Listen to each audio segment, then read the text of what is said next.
I'm Billy Riley. I'm a student right now at UCL.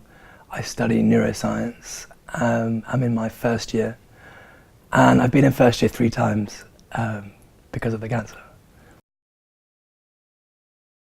In 2012, I had Hodgkin lymphoma, and then I was cured, and then it came back in 2015, and then I was cured, and now I'm cured again, so I'm fine.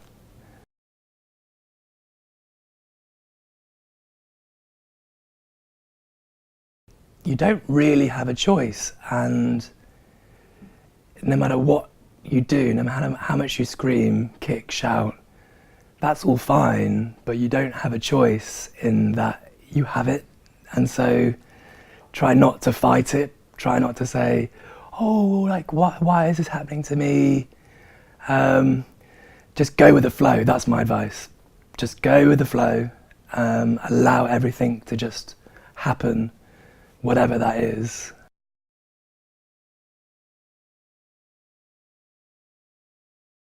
The media are really good at pushing the sort of hopeless edge to cancer, the really horrific, sad part of cancer. And in my own experience, I actually got a lot of good out of the cancer. I learned a humongous amount about myself. And I learned so much about life, what life has to offer, that before cancer I had no idea about. So the media are portraying this idea that it's a hopeless battle again, with no sort of good to it, but actually there is a lot of good to it. In my own experience, there's a lot of good to it. Life is a lot more colourful now.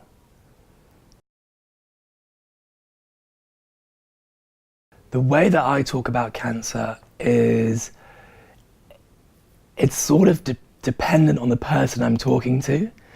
At the start, I used to just be as open as I wanted to, which was an emotional requirement for me.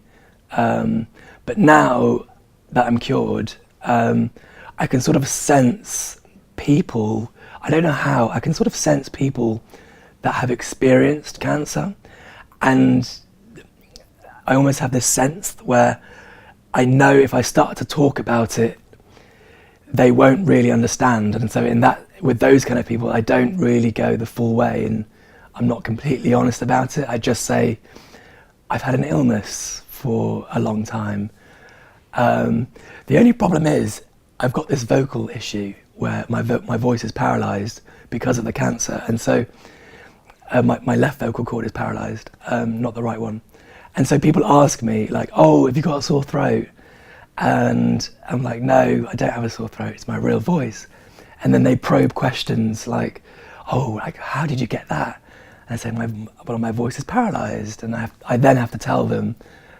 So now I can't really sort of hold back from just telling people the full extent. But I like being open.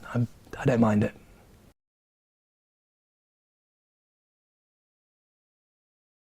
There isn't much education in the school system. There's no social education in that, how people should socialize with particular people of particular types, or particularly people who are going through experiences.